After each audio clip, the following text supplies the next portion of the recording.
Ողջույն սիրելի հայրենակիցներ, եթերում Անտապանն է։ Եվ այժմ ենք զրուցելու են Գերագույն խորհրդի պատգամավոր հասարակական քաղաքական գործիչ Ազատ Արշակյանի հետ։ Ողջույն եմ, պարոն Արշակյան, շնորհակալ եմ շատ, որ ձեր ժամանակը տրամադրել եք մեզ այսքան։ Ես սիրով եմ եկել։ Շնորհակալ եմ շատ։ Պարոն Արշակյան, հուլիսի 5-ին Հայաստանում նշվում է Սահմանադրության օրը։ Փաշինյանը ասում է, որ նոր սահմանադրություն է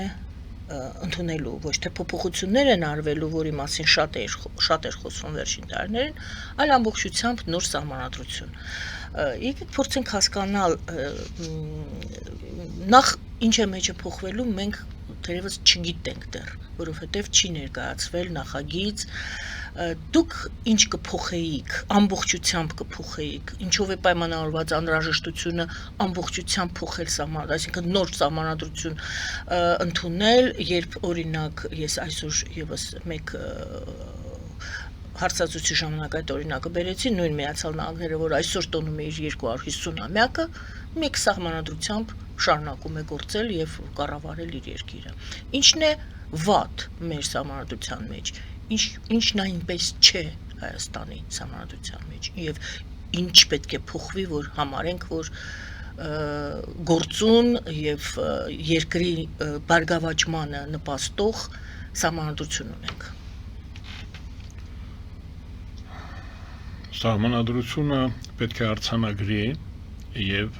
ուղղորդի։ Ինչ կարգավիճակ ունի Հայաստանի Հանրապետությունը այսօր, ինչ կարգավիճակ ուներ երեկվա սահմանադրությունը գրված էր երեկվա կարգավիճակը ունեցող Հայաստանի Հանրապետության համար։ Իսկ ո՞րն է այդ կարգավիճակը։ Ես չգիտեմ, ընդհանրապես կարելի է դա ասել թե չէ, մի տերմին կա, շատ կոշտ է, բայց դիպուկ է, սադրիչ, կամ ուզում եք ֆորպոստ, ուղեկալ, այդ երեքից ընտրենք որևէ մեկը, ուղեկալ, ֆորպոստ կամ սադրիչ։ Սադրիչ պետություն էր Սովետական Հայաստանը, Արմյանսկայա օբլաստ, հետագայում Երևանսկայա օբլաստ չէ, հետո արդեն Սան Ստեֆանոյից հետո թույլ տվեք այդպես ընդարձագանք, որ ես կարողանամ ասել, թե ինչի սադրիչ։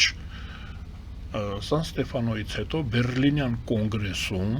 Ռուսաստանը ճանաչեց բուլղարական պետության, բուլղարացի ժողովրդի պետություն ունենալու իրավունքը։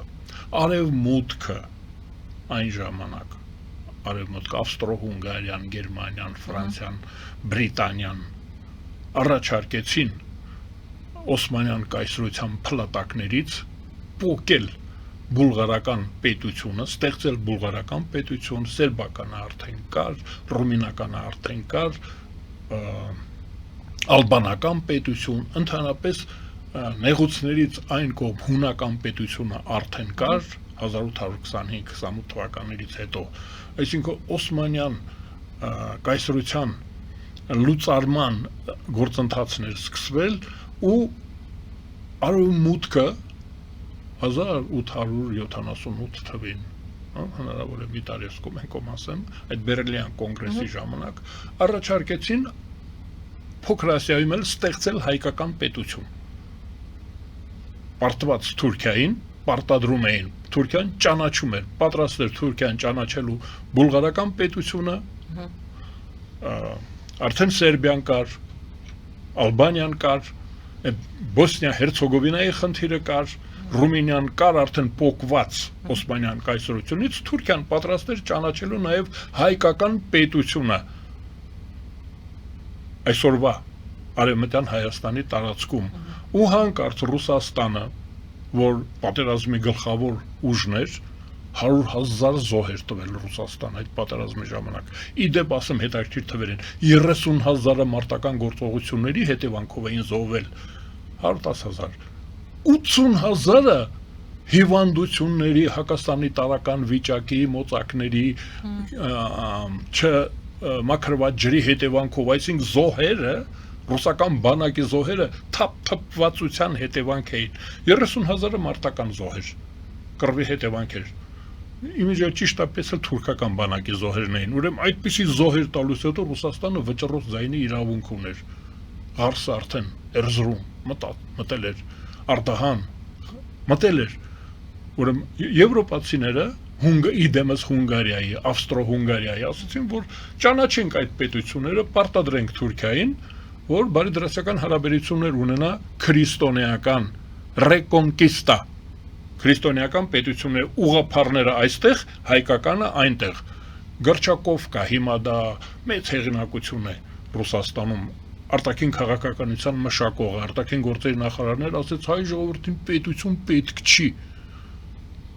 Թող պետք չի հայերին պետություն։ Մենք ամեն ինչ կանենք հայերի համար, հենը Ռուսաստանը հայերին պետություն պետք չի, Ղարսի նահանգ, Երևանի նահանգ, Երևան օբլաստի։ Մենք դեմ ենք հանել օրակարգից հայկական պետության հարցը։ Հետո հիշում եք Շիրիմյան Հայրիկի թղթի շերեվ բան այդ խոսակցությունները կան։ Այսինքն Հայաստանը հայտարարվեց առիթ գործիք Օսմանյան կայսրության ներքին գործերին միջամտելու համար։ Տեսեք, ես դրա համար եմ ասում, գուցե առիթ ասենք ոչ թե ֆորպոստ, այսինքն Ռուսաստանը Հայաստանին հայտարարեց գործիք Օսմանյան կայսրության ներքին գործերին միջամտելու համար, ու հենց այդ կոնգրեսը Ռուսաստանին տվեց մանդատ ապահովել Օսմանյան կայսրությունում բնակվող հայերի անվտանգությունը, իրավունքների պաշտպանությունը։ Տեսեք, ինչ կարգավիճակ ենք ունեցել մենք քանի 100 տարի է 80-ական թվականներից 1880-ական թվականներից Հայաստանը, հայ ժողովուրդը այս տարածաշրջանում դարձավ Ռուսաստանի ձեռքին մանդատ ուներ Ռուսաստանը թուղթ, որ ինքը պետք է ապահովի հայերի անվտանգությունը Օսմանյան տարածքում, Օսմանյան կայսրության տարածքում, պետք է միջամտի իրավունք ունի միջամտելու ներքին գործերին Թուրքիայի հայերի անվտանգությունը ապահովելու համար, հայերի զարգացումը ապահովելու համար եւ այլն։ Ինչու եմ Արցախը հիշում հիմա, այս Արցախյան շրջանը հիշում, մանդատը դրանց, որը չունեցան մանդատ, բայց եկան եւ ոնց որ նույն տրամաբանությամբ։ Շնորհակալություն։ Ես ասում թե ինչ կարգավիճակ ենք ունեցել մենք, մեր բոլոր սահմանադրությունները, օրենքները, աղոթքները պետք է լինեին դրա մասին, այլ բան եթե կա, դա ոչնչացվում էր Հայաստանում, դա լինի Նալբանդյան, Խաչատուր Աբովյան, Չարենց, Վահանտերյան, ով ուզում է լինի, Բաքունց, ով ուզում է լինի, նա պետք է ոչնչացվի, որովհետև մենք Ռուսաստանին պետք ենք որպես այդ ֆորպոստ, ուղեկալ, դրանք մեղմ են, այլ որպես սադրիչ, մեր պատճառով, մեր շահերի պատճառով Ռուսաստանը իրավունք պետք է ունենա միջամտելու Թուրքիայի ներքին գործերին, ճիշտ այդպիսի կարգավիճակ 20-ական թվականներին, արդեն 19-20-րդ դարի 1920-ական թվականներին տրվեց Ադրբեջանին, այդ ատրպատական պետությունը Ռուսական իմպերիան ստեղծեց, որպեսզի միջամտի պարսկական պետության ներքին գործերին, այսինքն հայկական տարբերակը իրան արդարացրել էր, Ռուսաստանը լեգիտիմ առիթ ուներ, մաքուր առիթ էր, իմիջիալույց պատերազմը, ռուս-թուրքական պատերազմը, նույնպես մաքուր գաղափարական պատերազմ էր, պաշտպանել քրիստոնյաներին, քրիստոնյա ժողովուրդներին պաշտպանել Օսմանյան կայսրության տարածքում, պատերազմի պատճառը դա էր, ուրիշ պատճառ չուներ Ռուսաստանը, մտնում էր բուլղարացիներին փրկելու, հայերին փրկելու, փրկիչ որպես, այդ փրկիչ փրկվածի կարգավիճակ, եթե չասենք սադրիչի, փրկվողի կարգավիճակ, փրկելու կարիք ունեցողի, այսինքն անընդհատ մենք պետք է փրկելու կարիք ունենանք, այսինքն խեղդվող, որը լողալ չգիտի, ու անդադ նրան պետք է փրկել, եթե լողորդ կա, հիմա այդ կարգավիճակին հարմար 200 տարի, հա, ես ինչքան է, քանի 100 տարի անում, 80-ական թվականներից 19-րդ դարի, դրանից առաջ էլ է դա եղել, ընդհանրապես Պասկևիչի արշավը հենց դա էր, Հունաստանին անկախություն տալուց հետո, անգլոսաքսոնները հանձնառան հույն ժողովրդին, պատկերացնում եք, դեմոկրատիայի հայրենիքը ազատագրել ու հանձնել, նաև Բայրոնը զոհվեց այդտեղ, հանձնեցին հույն ժողովուրդ, ռուսներն էլ ասեցին մենք էլ Պոնտոսի հույներին կազատենք, Պոնտոսի հայերին ու ասորիներին, դեռ Պասկևիչի ժամանակ։ Հիմա վերջի թուղթը, որ Ռուսաստանը ստացել է իրավունքը, դա փրկիչի իրավունքն է, բայց անընդհատ փրկվող է պետք։ Ես շեշտը դնում եմ երկու կարևոր բանի վրա, որ պետականությանը դեմ է Ռուսաստանը հայկական պետությանը, իզուր չէր որ իդեպ Ալեքսանդր II-ի ժամանակներն են Լորիս Մելիքով կար այնտեղ։ Ուրեմն հայկական պետության կարիք չունի հայ ժողովուրդը, այդ Մարգարիտա Սիմոնյաններ, Միմոնյաններ կային էլ այն ժամանակ էլ։ Երկրորդը որ պետք է փրկվի։ Իսկ փրկվեց պարոն Օշակյան։ Հիմա տեսեք Ինչով վերջացավ գենոցիդով։ Ինչով վերջացավ Կարսը։ Տեսեք Կարսից առաջ է դեպքեր բաներ են եղել։ Դա Գարչակովի ծրագիրն էր, հայ ժողովրդին պետություն պետք չի, նա պետք է փրկվի, մենք պետք է փրկենք։ Առաքելություն ունի Ռուսաստանը փրկիչի, ուրեմն փրկվող է պետք։ Հայ ժողովրդին տվեցին այդ կարգավիճակը փրկվողի պետություն պետք չի։ Գրավյալ տարածքներում այդ Ղարսում, Մարսում պետք է պետությունը հայտարարվել, ոնց որ Բուլղարիայում հայտարարվեց։ Եվրոմիությունը այն ժամանակվա ծրագիրը բերեց, Ռուսաստանը հանեց օրակարգից։ Երկրորդ անգամ 14 թվականին, երբ որ առիթը ներկայացավ 1900 առաջի համաշխարհային պատերազմի ժամանակ Ռուսաստանի արտաքին գործերի նախարարը ուրիշ ծրագիր առաջարկեց։ Ասեց հայերին կարելի է մի ձևով փրկել, տեղափոխել հայերին այդտեղից։ Այդտեղ վերաբնակեցնել հայկական տարածքներում վերաբնակեցնել թուրքերով նեղուցները Կոստանդնուպոլիսը ազատագրել վերաբնակեցնել ռուս կազակներով 3 միլիոն աճեր տալի տարեկան Ռուսաստան այդ ժամանակ 3 միլիոն Ստալիպինը բանը գլխացավ ունեն ուր տեղավորեն 3 միլիոնին ուր կենսական տարածք էր պետք ասեցին կտեղափոխենք Ստամբուլ Կոստանդնուպոլիս այդ նեղուցները կլինեն վստահելի քրիստոնյաների ձեռքերում Թուրքիայից թուրքական այդ մահմեդականությունից կպրծնենք մահմեդականներին գենոցիդի չեն ենթարկի կտեղափոխենք Անատոլիա կտեղափոխենք Հայաստան հարց առաջացավ բա հայերին ինչ անենք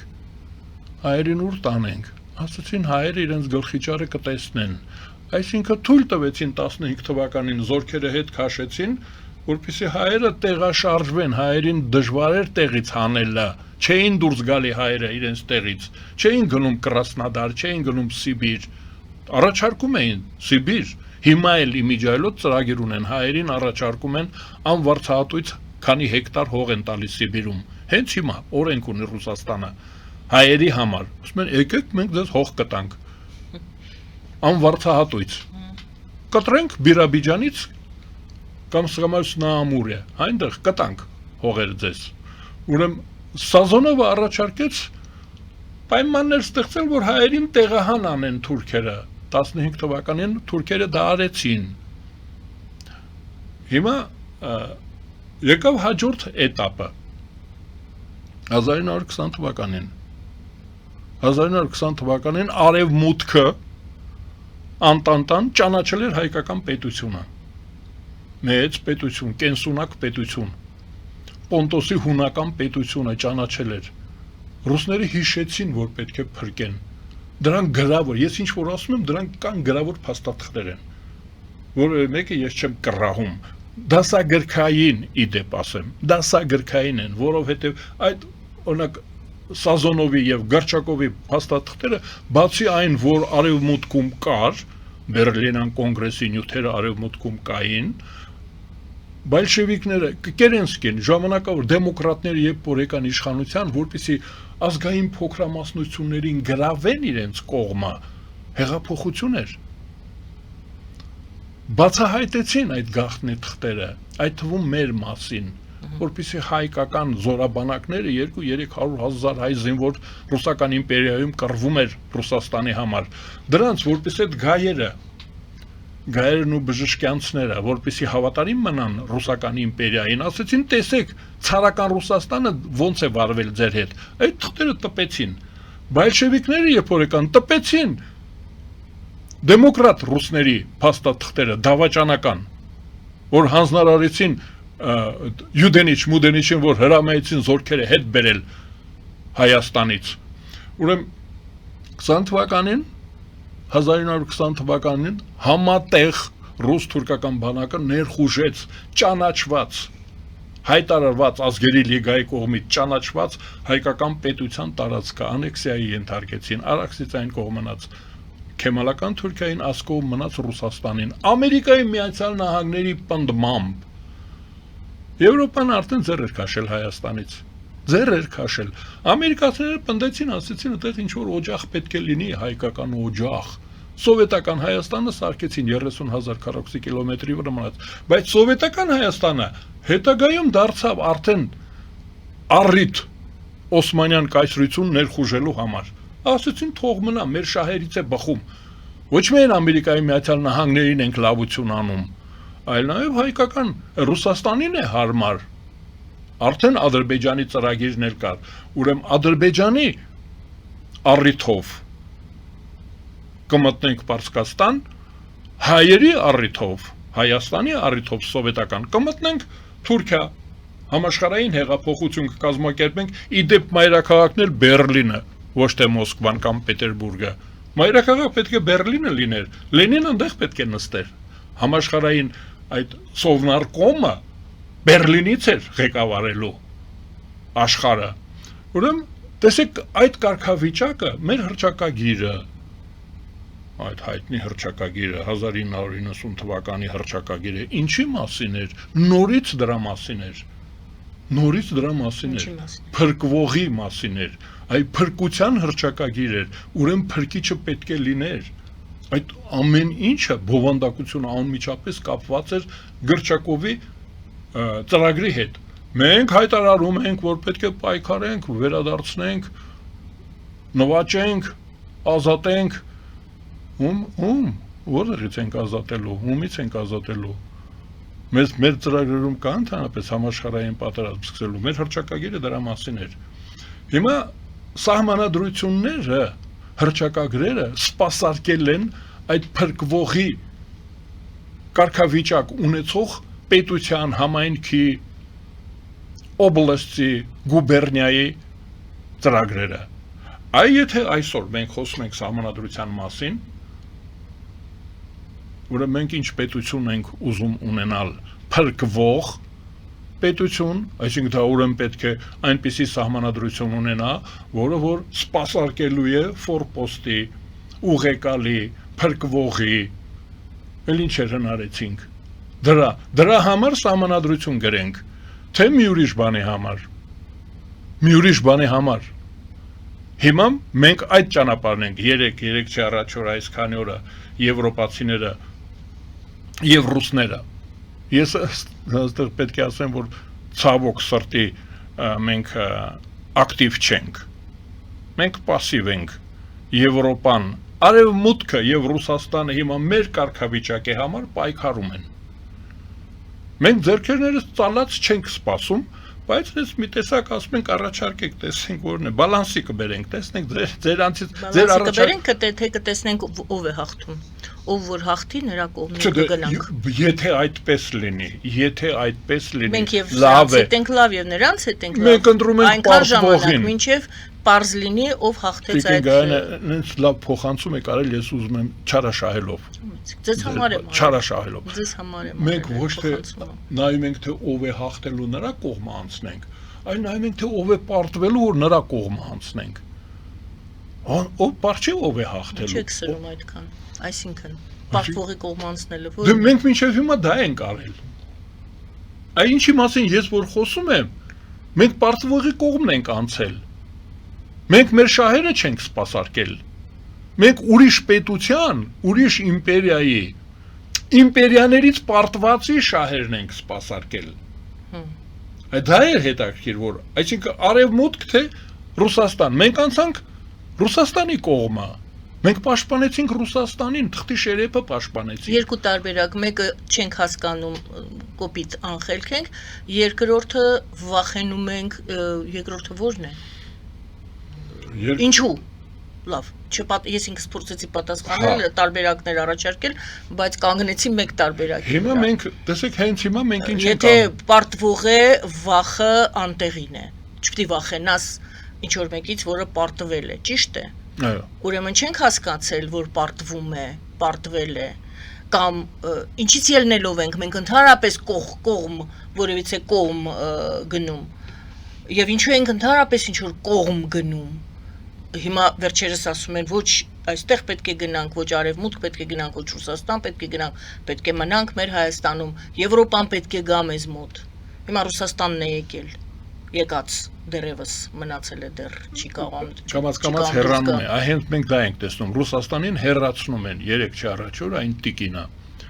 Եվրոմիությունից, այո, եկել էր ասում էր, որ մենք Ռուսաստանին հեռացնում ենք այստեղից։ Այսինքն Ռուսաստանը եւ Եվրոպան են մրցում, Հայաստանը չի։ Այո, այո։ Հայաստանը սպասում է տեսնի ինչով է վերջանալու այս ամենը։ Պասիվ։ Այո։ Հարցս դա էր, այո։ Ես ես հասկացել եմ, հիմա ուզում եմ բան գտնել։ Պատասխան չէ, եւ դուք խոսում եք, ես ժամանակ եք տալիս ինձ, որ ես մտքերս դասավորեմ։ Ինչն է պատճառը, որ մենք պասիվ ենք։ Մենք պասիվ ենք հիմա, մենք ակտիվ չենք։ Եվրոպացիները եկել են այստեղ, ասում են, մենք եկել ենք ձեզ օգնելու համար։ Մենք էլ ասում ենք, դե ուզում եք օգնեք։ Չէ, մենք պետք է լուրջ քայլեր անենք, օրինակ բերեմ, հասարակ օրինակներ են դրանք, չէ։ Մենք ինչի չենք օրակարգ մտցնում հենց այդ հարցերը, Ռուսաստանի դերը Բերլինյան կոնգրեսում, ռուսական պետությանը պետք չի հայկական պետություն։ Մենք քաղաքական գնահատական տալիս ենք դրան, թե չէ։ Դա պետք է պետական մակարդակով գնահատական, քաղաքական գնահատական պետք է Մենք հիմա անում ենք, տեսեք, մենք հիմա անում ենք։ Այսինքն դուք նշում եք, որ պետությունը քաղաքական գնահատական պետք է տա Ռուսաստանի դերին Բերլինյան կոնգրեսին, ընդհանրապես Սան Ստեֆանոյի այդ դաշնակրին 15 թվականի եղերնեն ռուսական դերին, 20 թվականին ռուսական բանակի օկուպացիային, 20 թվականի պատվին ստեղծված հուշարձաններին, այսինքն զավթիչների, կողոպտիչների, սպանողների, դահիճների հուշարձանները այսօր շրջապատել են մեզ։ Մենք չենք կարողանում ասել, Ստեփան Շահումյանը դավաճան էր։ Նա կենտրոնական հրապարակում է, ամենակենտրոնականը, կենտրոնական հուշարձանը, հետո նոր Միասնիկյանը, պատկերացնու եք, մենք չենք կարողանում ասել, որ Միասնիկյանը եւ Շահումյանը հայկական պետությունը կործանողներն էին։ Այ քաղաքական վճիռ է պետք դրա համար։ Պապ Թագավորին բերեցինք Ամիրյանը ով էր 26-ից մեկը։ Որ այդ փողոցը չներ անունն էլ չէինք իմանա։ Բա Միասնիկյանը, բա Շահումյանը, բա այդ հուշարձանները, դուք գիտեք որ Երևան քաղաքի կենտրոնում կա օկուպացիոն, այդպես էլ գրված է, սովետական բանակի պատվին հուշարձան կա, Շահումյանի հուշարձանի հետևը, դատախազության դիմացը, հուշարձան ունենք օկուպացիայի, պատվի ենք արժանացնում։ Պարզեցնենք երիտասարդ մեր լսարանին ինչ է նշանակում Կարմիր բանակի կողմից օկուպացիա, ինչն եք մատնանշում, դա անպայման պետք է նշվի։ Հիմա Կարմիր բանվորագյուղացիական մեծ տարիքի մարդիկ են մեզ լսում, երիտասարդները շատ են լսում։ Կարմիր բանվորագյուղացիական բանակը թիվ 11, թիվ ուներ 11, Լեհաստանում ջախջախվելուց հետո Լեհաստանը պետք է Լեհաստանով մտնում էին Բերլին, Սովնարկոմը, որ տեղափոխեն Բերլին, Վլադիմիր Լենինը, Ռուսաստանի ղեկավարը, որ այնտեղից աշխարհը ղեկավար էր, ջախջախվեցին Լեհաստանում, պարտվեցին, շուռ եկան Հայաստանը գրավեցին, հայկական պետությունը ճանաչված հայկական ժողովրդավարական պետությունը, 1920 թվականին իրենց կողմից էլ ճանաչված, Ռուսաստանը ճանաչել էր հայկական պետության գոյությունը, զորքերը մտան Հայաստան, այդ զորքերը գրավեցին Հայաստանը։ Խոսքը գնում է առաջին հանրապետության մասին։ Առաջին հանրապետության մասին 1920 թվականին համատեղ միասին թուրքական բանակի հետ միասին իդեպ երկու պետություններն էլ եւ թուրքական պետությունը եւ ռուսական պետությունը օրինական չէին, դրանք խռովարարների պետություն էին, աշխարհի կողմից չճանաչված։ Բոլշևիկները որպես խռովարար էին իշխանությունը զավթել, Քեմալը որպես խռովարար էր իշխանությունը զավթել, այդ խռովարար երկու պետությունները հարձակվեցին անկախ Հայաստանի վրա, իդեպ ասեմ Ադրբեջանի եւ Վրաստանի էլ։ Լեհաստանում պարտվեցին, բայց Վրաստանում, Ադրբեջանում եւ Հայաստանում այդ բանակները հաջողությամբ զավթեցին այդ երեք պետությունները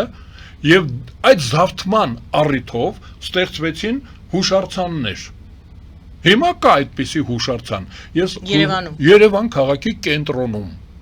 Շահումյանի հրապարակից մի քիչ վերև դատախազության դիմաց զավթիչների հուշարձանը։ Դահիճների հուշարձանը կա։ Մի ժամանակ կրակ էր վառում հավերժական, հիմա կրակը հանգցրել են, մեր մոտ կան քաղաքացիներ, ազատազրկված չեն, ծաղիկներ են դնում այդ զավթիչների հուշարձանին, ծաղիկներ են բերում դնում նոյեմբերի 29-ին։ Նոյեմբերի 29-ին Կարմիր բանվորագյուղացիական բանակը մտավ Հայաստան համատեղ թուրքերի հետ միասին։ Ես միշտ ասում եմ, նայեք այդ կինոները, նույնիսկ այդպիսի կինոներ կան, ֆիլմեր կան,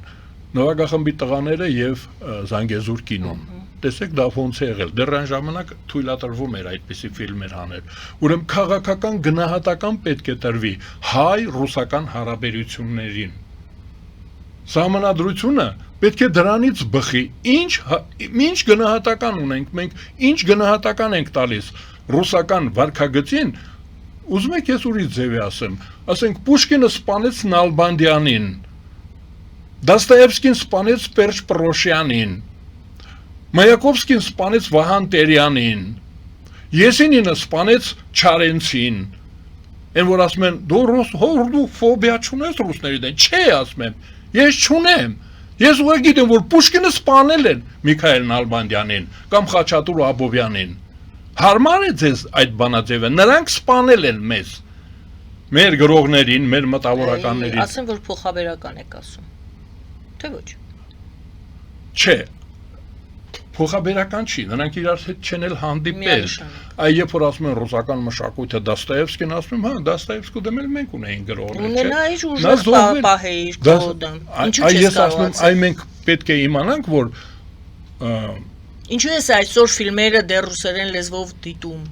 Գնահատական գիտական գրականությունը ռուսերեն լեզվով կարդում։ Չէ, օրենք ենք ընդունել, որ ռուսերենը գրեթե պետական է։ Կարդացել ես սովետի ժամանակ, առ այսօր էլ ես կարդում, դիտել ես սովետական միության ժամանակ ռուսերենով, այսօր էլ ես դիտում։ Մեր երեխաները ռուսերեն են սովորում մուլտֆիլմերով, ռուսերեն լեզվով թարգմանված։ Այսօր էլ կա դա։ Մենք չենք խոսում դա լավ է թե վատ, մենք պարզապես արձանագրում ենք դա, որ 30 տարի, բայց դա սահմանադրության մեջ ինչպես է պատկերացնում։ Քաղաքական գնահատական, այսինքն պասիվ եւ ակտիվի մասին ենք խոսում, չէ՞։ Ակտիվ լինել նշանակում է քաղաքասարակությունը այսօր պետք է դրա գնահատականները տա։ Պետք է մենք ասենք, որ ռուսաց լեզուն այդպիսի իրավունք ունի Հայաստանում։ Ունի այնքանով, որքանով դու քոնը չես կարողանում, քո լեզվով չես թարգմանում, քո լեզվով չես դիտում։ Որքանով մենք թույլ ենք տալիս, բայց մեր թարգմանիչները դա մեր խնդիրն է ավելի շատ։ Պետությունը պարտադրում է, թարգմանությունը պետությունն է պարտադրում։ Բայց չի հետևում, որ հարկահավաքությունը պետությունն է պարտադրում, լեզուն պետությունն է պարտադրում, քաղաքավարությունը քաղաքական իշխանությունն է պարտադրում։ Պարոն Աշակյան, այստեղ հարցը պարզապես հետևյալն է։ Մենք ծնություն ենք անում, դուք սահմանադրության հարցն եք բարձրացնում, բայց վերջացնենք այդ նկարագիրը ձեր, որ ասում եք Պուշկինը սպանեց, չգիտեմ ում կամ Դոստոևսկին սպանեց ինչով, Դոստոևսկին ոչինչ չարեց։ Դու եթե ծույլ ես, չես կարողանում պաշտպանել քոնը, չես կարողանում ստեղծել քոնը, դու չպետք է գտնես ուրիշին մեղավոր հանելու։ Մի քիչ էլ մենք մեզ փորձենք դիտարկել, ճիշտ չեմ ասում։ Ես համաձայն եմ, որ դիտարկենք։ Մեր ծնությունը շատ անգամ մենք քողարկում ենք մեղավորներ գտնելով։ Դիտարկենք, բայց մեր մոտ ընդունված է, այսինքն մեզ պարտադրված է ինքնամեղայականը, այդպես ասեմ, այսինքն ասում են մեր մեղքով էր, հանցագործը մեղավոր չէ։ Մենք զոհն ենք, տեսեք, ես այդ Դոստոևսկի բան, որ ասեցի, Պուշկին, ես ուզում եմ ասել, որ կա հանցագործ եւ կա զոհ։ Մենք զոհն ենք ու հիմա մենք անընդհատ արդարացնում ենք հանցագործին։ Այ ես դրան եմ դեմ։ Մենք արդարացնում ենք հանցագործին, հանցագործի պատվին հուշարձան ունենք։ Նրա պատվին մեր երեխաների թորների անուններն ենք դնում։ Այդ Պավլիկները, դու գիտեք որ Պավլիկն է, այն Պավլիկը որ հորը դավաճանեց։ Մենոտ Պողոս պետք է լիներ։ Եթե մերն էր դա Պողոս էր։ Ուզում ասեմ, տեսեք, մենք արդարացնում ենք հանցագործին անընդհատ, մեղադրելով հայ ժողովրդին։ Մենք դա, ես դրան եմ դեմ, ես որ ասում եմ գնահատենք, մենք պետք է ասենք հանցագործը ով է եւ զոհը ով է, զոհին պետք է պաշտպանենք, ոչ թե արդարացնենք հանցագործը։ Մենք հայ ժողովրդի որոշ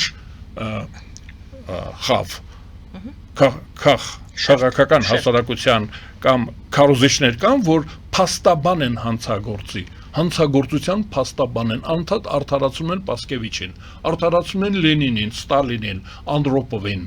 անընդհատ արդարացնում են Կարմիր բանակին են արդարացնում, այսօր արդարացնում են Պուտինին։ Պուտինը մեր գյուղատնտեսությունը ոչնչացնում է,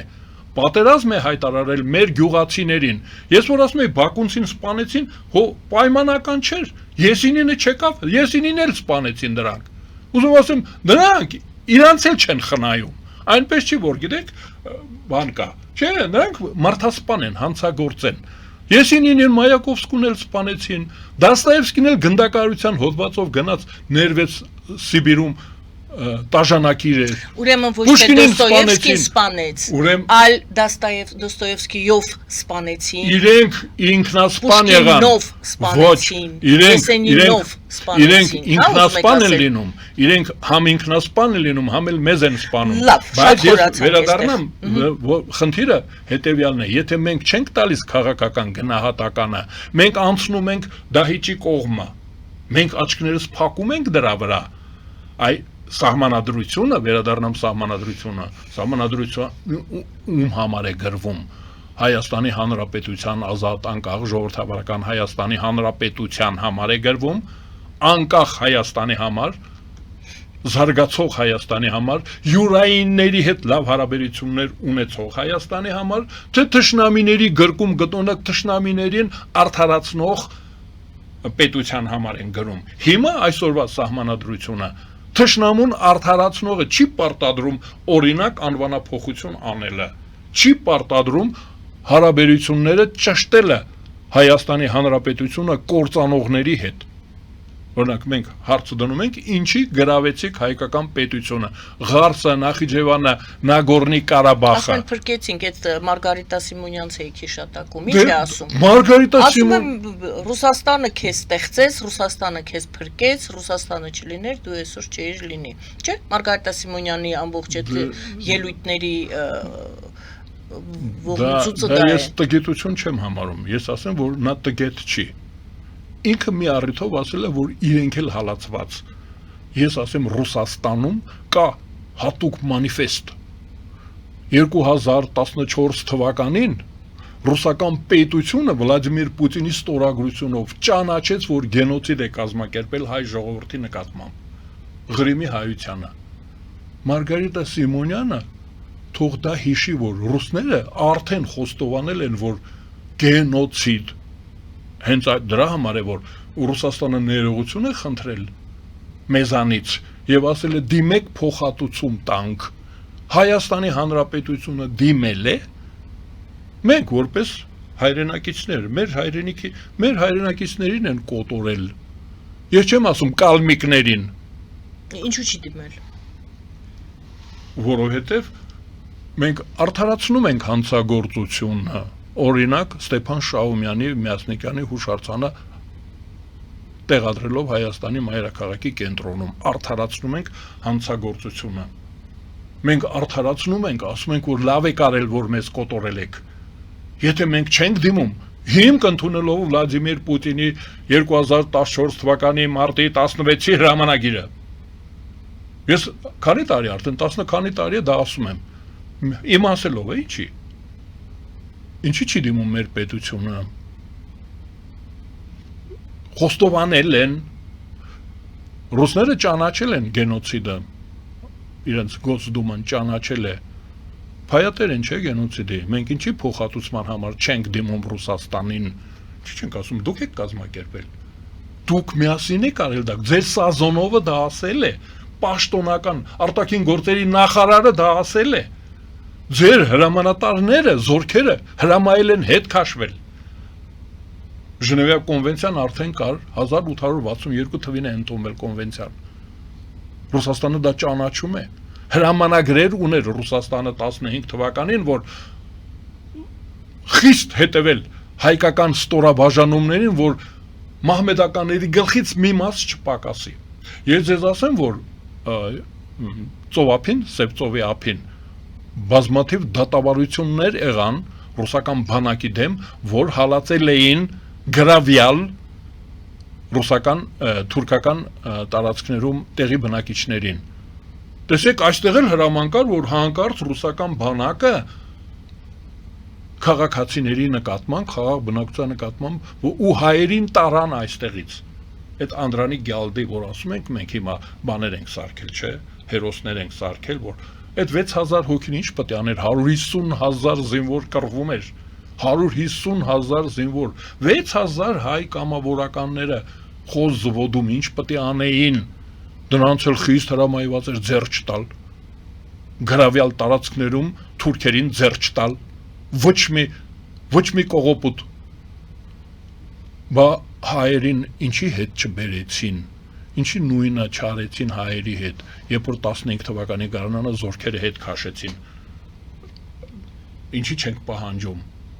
սահմանադրությունը դրա մասին լինելու է, թե չէ,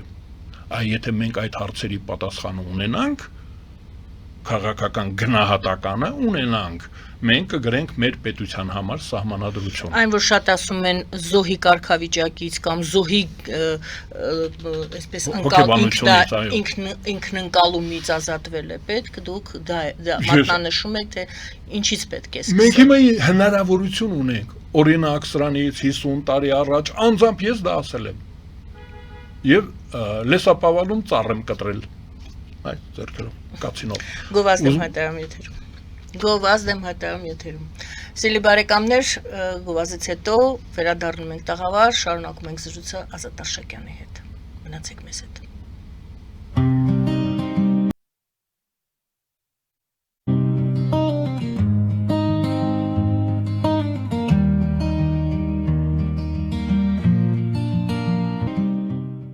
Ֆելիչե ժամանակակից ատամնաբուժական կլինիկա։ Այստեղ հարմարավետությունն ու խնամքն առաջնային են։ Այստեղ կիրառվում են ատամնաբուժական ամենաժամանակակից տեխնոլոգիաներ, ճշգրիտ ախտորոշում, արդյունավետ բուժում, նուրբ փորձառություն եւ անհատական մոտեցում։ Սկսած սովորական մանրուքներից մինչև առաջադեմ ընթացակարգեր, այստեղ դուք գտնվում եք բարձր որակավորում ունեցող եւ փորձառու ատամնաբուժական մասնագետների ձեռքերում։ Մեր բարեկամական եւ հյուրընկալ անձնակազմն այստեղ է յուրաքանչյուր այցը հաճելի դարձնելու համար։ Ֆելիչե, ձեր առողջ եւ ամենաերջանիկ շպիտը սկսվում է այստեղից։ Եկեք եւ բացահայտեք նորարարության, փորձագիտության եւ կարեկցանքի կատարյալ համադրությունը։ Երևան Փոստը Գրանադայի ուզում տեղեկացնում է։ Դրամական փոխանցումներ 1%-ով։ Օդանավով 1 փաունդը 2.99։ Նավով ուղարկեք 1 արկղ, երկրորդ արկղը անվճար։ Ավտոմեքենաների փոխադրում անհավատալի արժեքներով։ Ինչպես նաև կահույք եւ մեծ չափի բեռների փոխադրում։ Jackpot հագուստի խանութը երկրորդ մասնաճյուղն է բացել Գլենդելի սրտում, որտեղ կարող եք ձեռք բերել եվրոպական եւ ամերիկյան ընտիր հագուստեղեն, կոշկեղեն, աքսեսուարներ, պայուսակներ ամենահարմար արժեքներով։ Նաև կարող եք ցանկացած ապրանք պատվիրել եւ ձեռք բերել կարճ ժամանակում։ Jackpot-ի Գլենդելի հասցեն է 1135 North Pacific Avenue, հեռախոս 818 813 2252։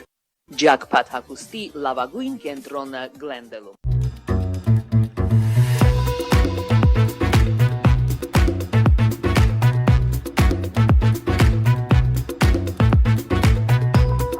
Արարատ ռեստորան, ընտանեկան եւ ընկերական ժամանցի լավագույն հասցե, սիրված արտիստներ, հյուրընկալ մթնոլորտ, հարուստ ճաշացան, անմահական խորտիկներ, Արարատ ռեստորան, հասցեն անփոփոխ, սիրով սպասում ենք ձեզ։ Լավագույն պաղպաղակ, բնական, համեղ եւ մատչելի գներով պաղպաղակը կարող եք ձեռք բերել բոլոր հայկական խանութներում։ Պահանջեք հայկական պաղպաղակ, Թամարա պաղպաղակ։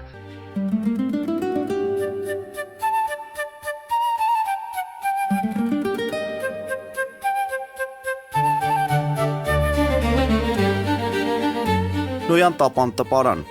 Նոյան տապան հրատարակչություն, շարվածքից մինչև տպագրում, զանգահարեք, գրեք, այցելեք, միասին պատրաստենք ձեր գիրքը, ամսագիրը կամ թերթը, որտեղ նշվելու է, տպագրված է Նոյան տապանում։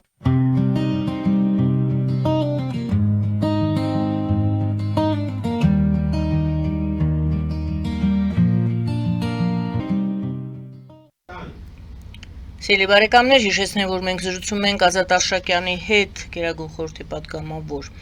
Պարոն Աշակյան, փաստորեն դուք չեմ ասում կոչ եք անում, դուք ճիշտ եք համարում, որ Հայաստանի իշխանությունները, տվյալ դեպքում խոսում ենք այսօրվա իշխանությունների մասին, բայց կարող ենք խոսել ընդհանրապես իշխանությունների մասին, որովհետև Խորհրդային Միության փլուզումից հետո առ այսօր այդ խնդիրները, այդ հարցը եղել է եւ մինչեւ այսօր շարունակվում է եւ այսպես կոչ եք անում կամ ճիշտ եք համարում, որ քաղաքական իշխանությունը Հայաստանի քաղաքական գնահատական տա անցած ճանապարհին, Ռուսաստանի դերին Հայաստանի ճակատագրի մեջ, բայց մենք մեր զրույցի ընթացքում այսպես ստացվեց, որ այդ քաղաքական գնահատականը հնարավոր է տալ երկու կարևոր հանգամանքի դեպքում, առաջինը գիտակցում, պետք է գիտակցեն եւ երկրորդը պետք է այդքան կամքի ուժ ունենան, որպեսզի այդպիսի գնահատական տան, որպեսզի բեկանեն այդ առատավոր ընթացքը, բեկանելու համար առատավոր ընթացքը, թե պարզապես քաղաքական գնահատական տան կանցնենք առաջ։ Այդ առատավոր ընթացքը, որը ես այդպես ձևակերպեցի, սկիզբ է առել երբանից եւ ձգվում է այսօր։ Կարելի ասել, որ ինչ որ ընթացք կա,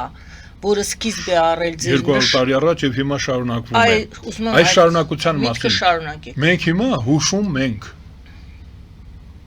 անվարձահատույց գոնե այս էլեկտրական էներգիայի փողը տային քաղաքացիական պայմանագրին,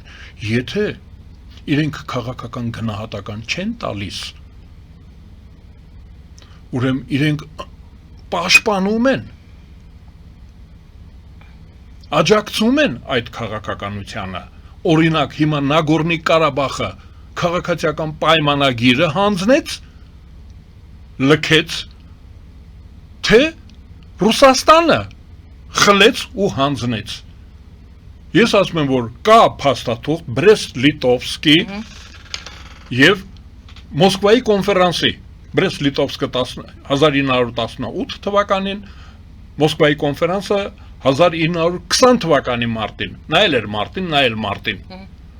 Նագորնի Ղարաբաղը Ռուսաստանը հանձնեց Ադրբեջանին, Թուրքիա Ադրբեջանին, այդպես ասեմ, Բրեստ-Լիտովսկում, բայց դրանից առաջ նա եկավ մտավ, ճիշտ է։ Տեսեք ինչ եմ ասում։ Մենք ունենք երկու փաստաթուղթ Նագորնի Ղարաբաղի մասին։ Մեկը 1918 թվականին Բրեստ-Լիտովսկում Ռուսաստանը հանձնեց Նագորնի Ղարաբաղը Թուրքիային, երկրորդը 1921 թվականի մարտի 16-ին Մոսկվայի կոնֆերանսում Նագորնի Ղարաբաղը հանձնեց Թուրքիային ու Ադրբեջանին։ Հիմա, 2020 թվականին էլ, չէ, նոյեմբերի 9-ին։ Դրա մասին եմ խոսում, բայց ոնց կարելի է անընդհատ նույն բանը հանձնել։ Ուրեմն դա հանձնելուց հետո փուլ են հանձնել։ Գենոցիդ կազմակերպելով։ Այդ տեղահանությունը գենոցիդի մի տար է։ Ուրեմն եւ նոյեմբերի 9-ին հիմա մերոնք փայատեր են քաղաքացիական պայմանագիրը Նիկոլ Փաշինյանի ղեկավարությամբ։ Ինքը նույնպես հանձնողներից է, թե դեմ է հանձնելուն։ Այսինքն գնահատականը տվեք։ Բրեստ-Լիտովսկի փաստաթղթի գնահատականը տվեք, Մոսկվայի կոնֆերանսի փաստաթղթի գնահատականը տվեք եւ նոյեմբերի 9-ի փաստաթղթի գնահատականը տվեք։ Շատ ներողություն, պարոն Արշակյան, այ մենք խոսում ենք այն մասին, որ Հայաստանը կարծես թե կողքից նայում է, թե ինչ է կատարվում։ Այ որ ասում եք Ռուսաստանը տվեց, այստեղ տվեց, այնտեղ տվեց եւ 20 թվականը այս 5-6 տարի առաջվա։ Հայաստանը Եռա բլուրը մերն է, մենք այնտեղ ենք եղել, մենք այնտեղ ենք եղել։ Գիտեք, մեկը կա երկում ասում ուր է իր Աստված։ Աստված մեզ հետ է եղել։ Մեր հետ էր։ Մենք էլ այնտեղ ենք։ Գենոցիդի էր ենթարկվում Աստված մեզ հետ միասին։ Մեր հետ էր Աստված։ Մենք կռվել ենք։ Ես դա եմ ասում, եթե դու նրանց գնահատականը տալիս ես, մեր գնահատականն էլ ես տալի։ Այս հաղորդման գնահատականը պետք է տրվի։ Մենք հիմա կռիվ ենք հայտարարում։ Գենոցիդի դեմ մենք կռիվ ենք սկսել։ Մենք ֆորպոստի դեմ կռիվ ենք անում, մենք Տիկին Գայանե, այս հաղորդումով եւ ովքեր որ դեռևս նայում են մեզ։ Մենք ասում ենք համաձայն չենք։ Մենք չենք ուզում կոտորվել։ Մշտապես։ Պարբերաբար։ Մենք կռիվ ենք տալիս, մենք պաշտպանվում ենք։ Մենք հիմա քաղաքացիական պայմանագրին Նիկոլ Փաշինյանին կոչ ենք անում։ Այդ սահմանադրությունը, որ ինքը պետք է բերի, դա ինչ սահմանադրություն է։ Ֆորպոստի սահմանադրությունն է։ Փրկվողի սահմանադրություն է, թե ազատ անկախ ժողովրդավարական Հայաստանի։ Նա ասում է իրական Հայաստանի։ Իրականը ո՞րն է։ Դա էլ։ Ասա իրականը, հավասարակշռված հայ ժողովրդի օջախ էր ասում ինքը, չէ։ Հայապահպանության համար է այդ սահմանադրությունը։ Բայց որ ասում է Դաստոևսկին ու Միքայել Նալբանդյանը դա նկատի ունեի։ Հայապահպանության համար էր, նրանք հայապահպանությանը դեմ էին, հայկականությանը դեմ էին, թշնամի էին հայկականությանը։ Հիմա մենք ասում ենք այդ սահմանադրությունը ինչն է պաշտպանելու։ Օկուպացիոն զորքերին է պաշտպանելու։ Օրինակ Գյումրի զորախումբը որտեղից է եկել, երբ է եկել։ Գիտեն մարդիկ, որ զորախումբը եկել է նվաճել է, Ղարսը հանձնել, եկել Ղարսում նստել է։ Ղարսից է տեղափոխվել այստեղ, հանձնել է Թուրքին, եկել այստեղ նստել է։ Այ գնահատականը դա հիմա ում կողմից է Նիկոլ Փաշինյանը։ Ուզում եմ իմանալ ում կողմից է, մեր կողմից է, թե օկուպանտների։ Գնահատականը անվանումը տալիս են իրական Հայաստան, որը էլի պարզ չէ եւ այսինքն լավ էլ պարզ է, մենք լավ էլ հասկանում ենք դա ինչ է նշանակում, բայց բովանդակությունը ավելի ուրիշ է, այսինքն անվանումը այլ է, այն չէ թե ինչ պետք է լինի, բովանդակությունը ընդհանրապես այլ է։ Միջանկյալ ասեմ, սա հայտարարիչ չի, նույնիսկ այլ է ջնջել։ Այդ ազգային ժողով դրանց խի բերեցիք։ Այդ Տրոցկին, Մրոցկին, այդ բոլոր օկուպանտներին խիթուլ տվեցիք, որ մտնեն ազգային ժողով։ Ժողովրդավարությունը այդքան ձայն են հավաքել, մտել։ Այսինքն հայհոյում եք մեզ, մեր ժողովուրդը թշնամուն բերեց, հա, օկուպանտին բերեց, թախտին նստացրեց ու վճարել է։ Ձեր վարկածը որն է։ Դուք ոնց եք պատասխանում։ Ես ասում եմ, այ դրա դրսևորում։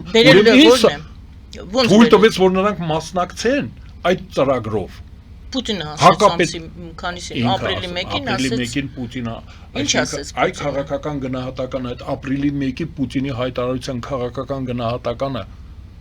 Ինչ ասեց, դա էլ եղավ։ Մարդն ասեց, պետք է գան մերոնք։ Ու եկան նրանք, տեղավորվեցին ազգային ժողովում։ Այդ ինչ որ ասում եմ, Խաչատուր Աբովյանին, Միքայել Նալբանդյանին, Եղիշե Չարենցին, Բակունցին, սպանողները եկան մտան ազգային ժողով, թիմը դրանք այ Ղրիմի հայությանը, իրենց փաստաթղթերն եմ ասում, դրանք ռեաբիլիտացվածներ են, ես ում մասին որ ասում եմ, Ռուսական իմպերիան նրանց ռեաբիլիտացրել է, ընդունել է, որ սխալ է արել, որ Բակունցին սպանել է ու սխալ է արել, այդ իշխանությունը, այդ երկիրը, պատասխանատու երկիրը, կոմունիստական կուսակցության իշխանությունը, Ռուսական իմպերիան ընդունել է, որ ինքը սխալմամբ հայ ժողովրդին վատություն է արել, որ սպանել է Բակունցին։ Հիմա ես ասում եմ, բայց սպանողներին ինչի թույլ տվեցիք գան մտնեն Հայաստանի իշխանություն։ Պարոն Աշակյան, այսպեսի հարց տամ, փաստորեն եթե մենք դիտարկում ենք այդ հռչակած իրական Հայաստանը տարածքային, ոչ տարածքային տրամաբանության մեջ, դատելով նորընտիր ազգային ժողովի ուրեմն ազգային ժողով անցած Իրենք գլխականակ են ասում։ Ինչպիսին է այդ իրական Հայաստանը։ Եթե խոսում ենք իրական Հայաստանի մասին, Փաշինյանը անդադ ասում է իրական Հայաստան, եւ դա մի քանի պարամետրեր չէ պետք է լինեն։ Տարածքայինը թողնում ենք մի կողմ, տարածքայինի մասին չենք խոսում։ Որն է այդ իրական Հայաստանը փաստացի դատելով ազգային ժողովի падգամավորների ցուցակից։ Ես չեմ ուզում կիսատ թողնել, որ ասեցի հայհոյվում է, մենք մեզ հայհոյում ենք, ասում են ժողովուրդը ընտրեց դրանց։ Այսինքն ժողովուրդը ընտրեց դահիճներին, բերեց իշխանության, որ փող տա։ Ստացվում է դա է իրական Հայաստանը։ Ես դրա համար եմ ասում, որ ուրեմն դա չի, ուրեմն մեր ժողովրդի կամքը չի, դա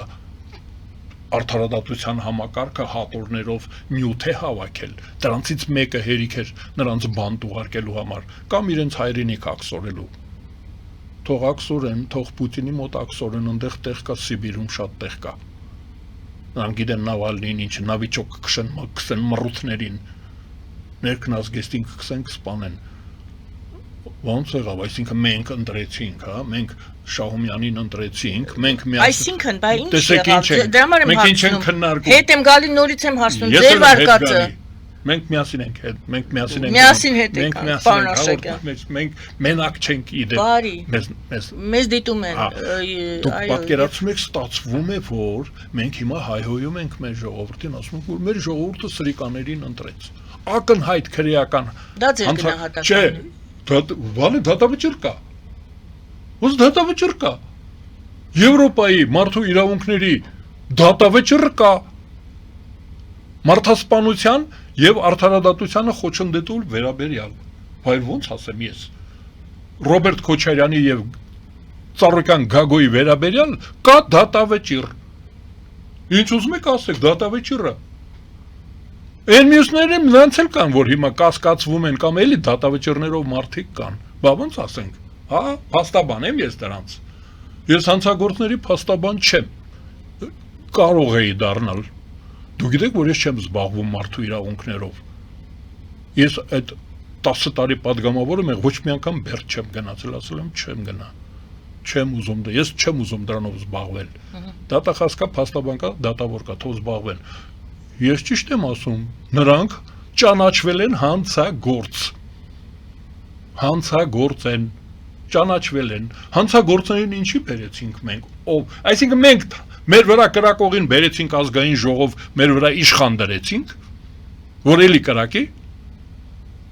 Մեր մասին ոնց այդպիսի, ուրեմն նրանք զավթեցին նորից։ Այսինքն զավթել են, ես ասում եմ զավթել են, այդ տեսեք հուշարձանները Միասնիկյանի, Շահումյանի այդ զավթիչ բանակի, Պասկևիչի հուշարձանը Սուրբ Էջմիածնում չեն հանում, հա, ուզում եք ասեք, պետք է հանված լինեին։ Բա ժողովուրդը մեղավոր է, բա մենք մեղավոր ենք, որ Միասնիկյանի արձանը դրեք կենտրոնական քաղաքի կենտրոնում։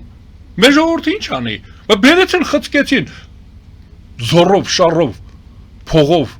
ահաբեկելով, գյուղատնտեսության դեմ պատերազմ հայտարարելով, բերեցին, խցկեցին։ Ես ասում եմ, քաղաքական կամք,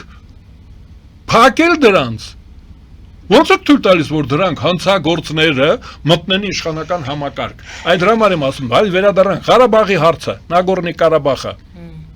Հանձնողի մասին քաղաքական գնահատական կա, թե չէ։ Եթե չկա, ուրեմն մենք ենք հանձնել։ Դե Պուտինը ասում է դուք եք հանձնել, դու ես գնացել Պրահայում ասել ես ինչ են ինչ։ Դե բա աբարոտկեն, դրանք քրեական են, աբարոտկեն վերցրեք, խլեք, ով է հանձնել։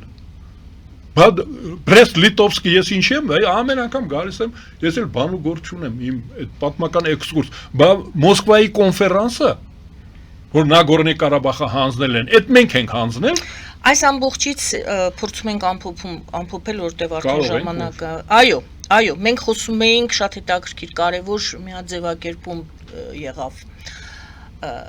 Շատ է տարածված գիտակցումը եւ շատ են ասում, որ ցեղասպանությունը չի ավարտվել եւ շարունակվում է։ որովհետև դե հիմա էլ Արցախից հայությունը դուրս բերվեց, եկել է, հավաքվել է այստեղ եւ այդ էքսպանսիոն ձևով կա տարբեր սպիտակ ցեղասպանություն են ասում, ջարդերն են ասում, ցեղասպանությունը շարունակվում է եւ անվանումը չդնենք ցեղասպանություն, մենք ասեցինք արատավոր process-ներ, որոնք սկսել էին դուք 1800 թվից սկսեցիք 78-ից սկսեցիք այդ 25-ից կարող եմ սկսել ահա Վիեննայի կոնֆերանսից եկեք ձևակերպումը տանք այդ process-ի, հա, որը բերել է դեռ շարունակվում է եւ այսօր էլ դեռ կա քաղաքական գնահատական, եթե չի տրվում եւ ունենք այն ինչի մասին մենք խոսեցինք այսօրվա այդ իրական Հայաստանը դա վկայությունն է որ այդ քաղաքական process-ը շարունակվում է ձևակերպում կարող եք տալ այդ քաղաքական process-ին ինչ է սկսվել 1825 ասացիք ես 25 Վիեննայի կոնգրեսից եք սկսում առ այսօր այդ դա ինչ գիծ է դա ինչ տրամաբանություն է ինչ քաղաքականություն է ում քաղաքականությունն է ինչ քաղաքականություն է հայ ազգի նկատմամբ տեսեք Փաշինյանը ասում է հայ ժողովրդի պատմություն մի արեք Հայաստանի պատմություն արեք արդեն ձեզ եմ հանձնում ռուսական իմպերիան չի ցանկանում ամեն բոլոր հնարավոր միջոցներով խոչընդոտում է հայկական պետության ստեղծմանը եւ հայկական պետության պատմությանը Ռուսաստանը թույլ չի տալիս ունի մի քանի մանիֆեստ պաշտոնական փաստաթղթեր մանիֆեստ եմ ասում որ հայ ժողովրդին պետություն չի կարելի հայ ժողովուրդը պետություն ունենալու իրավունք չունի ունի այդպիսի մանիֆեստներ ռուսական պետություն ունի եւ այսօր էլ մենք պայքարում ենք որպեսզի հայկական պետության գոյությունը պայմանավորված է հակառուսականությամբ այ արևմուտքը ստիպում է Ռուսաստանին օրինակ Ամերիկայի Միացյալ Նահանգները հիմա էլ Եվրոմիությունը ստիպում է պարտադրում է Ռուսաստանին հեռու մնալ Հայաստանից թույլ տալ որ հայ ժողովուրդը ունենա իր պետությունը բայց ես ուզում եմ սահմանադրության մասին եթե մի քանի րոպե ունենք ասել սահմանադրությունը անպայման պետք է ընտրվի ու ժողովուրդը պետք է ընտրի ու ժողովուրդը պետք է ընտրի ոչ թե բանով հանրաքվեով այլ սահմանադիր ժողով պետք է ընտրի ոչ թե չգիտեմ ովքեր են դրանք դա ինչպես է սահմանադիր ժողով այսինքն հատուկ մարմին է ընտրվում մի քանի տարի թող աշխատեն հատուկ մարմին իրավաբանների, տնտեսագետների, քաղաքական գործիչների ժողովուրդը ոնց որ ազգային ժողով ընտրել, ճիշտ այդ ձևի ընտրում է, ասենք 50 հոգու ցուցակ ենք կազմում, 10 հոգին կամ 13, 12 հոգին։ Դա պետությունն է կազմակերպում։ Պետությունը պետք է կազմի սահմանադիր ժողով, սահմանադիր ժողովը պետք է սահմանադրություն ընդունի, բայց սահմանադիր ժողովի առաջ պետք է դնես քաղաքական գնահատականը, ինչ պետության համար պետք է սահմանադիր ժողովը գրի սահմանադրություն դրա համար ասում եմ թուղթ այ որ դուք ասում եք ամերիկացիները 250 տարի նույն սահմանադրությունով աշխարհը տիրում մեն աշխարհի ամենահզոր պետությունն է մենք շաբաթը մեկ որ սահմանադրություն գրենք նայած այդ օրը քամին որտեղից է փչում մենք քամին ուղղությունը փոխեց ուրեմն սահմանադրությունն էլ պետք է փոխենք դրա համար սահմանադիր ժողով քաղաքական ծրագիր ինչ պետության համար է գրվելու սահմանադիր ժողովը ուրեմն գնահատական Նագորնի Ղարաբաղը վերջերս ով հանձնեց ով գյուղատնտեսական մթերքների ճանապարհը փակեց ով հանրապետություն կուսակցության ականջից բռնած տարավ Եվրազես տարավ մաքսային միություն ովքեր էին դրանք անուն ազգանունով դրանց գնահատականը տվեք անուն ազգանունով որ հանրաքվեի արդյունքները հաշվի չառնելով մեզ տարան Եվրազիական միություն մենք հրճակել էինք որ դուրս են գալիս ռուսական իմպերիայից 99%-ը 2.5 միլիոն մարդ գլուխ չէ քվեարկել էինք ու ընտրել էինք ինչի տարակ մեզ Եվրազիական միություն մաքսային միություն ինչի տարակ SNG այս ասում եմ այդ գնահատականը պետք է տրվի նոր սահմանադրության մասին խոսենք Նագորնի Ղարաբաղը հանձնողին ինչի չեք ասում հանձնեցիր մեզ վտարեցիր, քո բանակը բերեցիր ու հետո էլ հանձնեցիր։ Այդ սահմանադրություն պետք է լինի, այն որ հիմա Նիկոլ Փաշինյանը ասում է, թող մի հատ ճիշտ, լավ, ստույգ բացատրի, ինչ պետություն է ուզում։ Այդ դրա համար սահմանադրություն։ Մենք ունեցանք 99 թվական, դա էլ էր բեկում, ճիշտ է։ Հոկտեմբերի 27-ը նկատի ունենք։ Այո, եւ 13 թվականը։ Բայց մարտի 1-ը։ Դա էլ էր բեկում։ Ես ես ասում եմ, անընդհատ ռուսական իմպերիան քանի կա Հայաստանում, նա հոկտեմբերի 27 է կազմակերպում, անընդհատ։ Դուք կարծում եք 1920 թվականին 1300 սպա է գնդակահարվել։ Հայկական բանակը արնակամ եղած 1300 տարան Ռոստովում գնդակահարեցին։ Տասնյակ հազարավոր մարդիկ Բելամոր կանալ են փորել։ Այն հայրենադարձ հայերին ընդհանրապես անտեղյակ կոմունիզմից տարան քշեցին Սիբիր։ Ես որ ասեցի, ես գնացել ծառ եմ կտրել, բայց մի 200 հոգի էլ ամեն անգամ, ես արդեն 50 տարի է դա ասում եմ։ Իմ նման 200 հոգի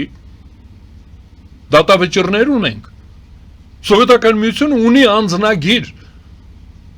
Միայն Գարեգին Նժդեհը չի, բայց Գարեգին Նժդեհը ռումինացի էր։ Իրավունք չունեին նրան դատելու ըստ Թեհրանի եւ Պոցդամի պայմանագրի երկրորդ համաշխարհային պատերազմի փաստով նրան իրավունք չունեին Գարեգին Նժդեհին Վլադիմիրում, որտեղ որ ինձ են պահել, Վլադիմիրում պահելու ու սպանելու։ Բա դրա գնահատականը պետք է տրվի, չէ՞։ Մենք անընդհատ մենք պայքարում ենք, դրանք անընդհատ մեզ սպանում են։ Հիմա էլ չէ, հիմա գնացեք Եռաբլուր։ Կազմակերպեցին չէ Եռաբլուրը, մեր երիտասարդությանը։ Այդ ինչ արեցին։ Մեր տղաներին տարան։ Բա ինչ անենք։ Կռվում ենք, մենք հիմա էլ մենք կռիվ ենք անում։ Մենք ինքնապաշտպանության իրավունքով կոչ ենք անում մեր իշխանություններին։ Ստապվեք։ Դուք դառնում եք փայատերը, չեմ ասում հանցակից։ Եթե չեք պայքարում դրա դեմ, դուք ուրեմն համաձայնեք։ Ինչի բերեցիք այդ հանցագործներին իշխանության։ Ինչի բերեցիք։ Դուք եք բերել։ Ձեր ազգային ժողովն է, մեր ազգային ժողովը չի դա։ Դուք դրանց գործընկերն եք։ Ռոբերտ Քոչարյանի եւ Գագիկ Ծառուկյանի գործընկերն եք դուք։ Այն մեկը չանցավ, հա։ Հակառակը Գագիկ Ծառուկյանը դեռ չգիտեմ։ Սամվել Կարապետյանի գործընկերն եք։ Բայց ինչ եք նրան դեմ քրեական գործ հարուցել։ Սահմանադրական դատարանի որոշումը չկա։ Շնորհակալ եմ, պարոն Արշակյան, եթեր կգնա ավելի ուշ իհարկե, ուղիղ եթերով հեռարձակվեց այսօրվա մեր զրույցը, բայց հետո մի քիչ ավելի ուշ է լինելու, մենք այս պահին չունենք սահմանադրական դատարանի որոշումը, ուստի այսքանով եզրափակվում ենք այս ներքին ազգային ժողովին վերաբերող հատվածը։ Քաղաքական գնահատական ասում եք դուք։ Այս կետի վրա կանգնենք։ Շնորհակալ եմ հրավերի համար։ Շնորհակալություն։ Շնորհակալություն սիրելի հայրենակիցներ, Ազատ Արշակյաններ մեր զրուցակիցը, ազատական քաղաքական գործիչ, Գերագույն խորհրդի պատգամավոր։ Զրույցը վարում էր Գայանե Առաքելյանը։ Բարին ձեզ։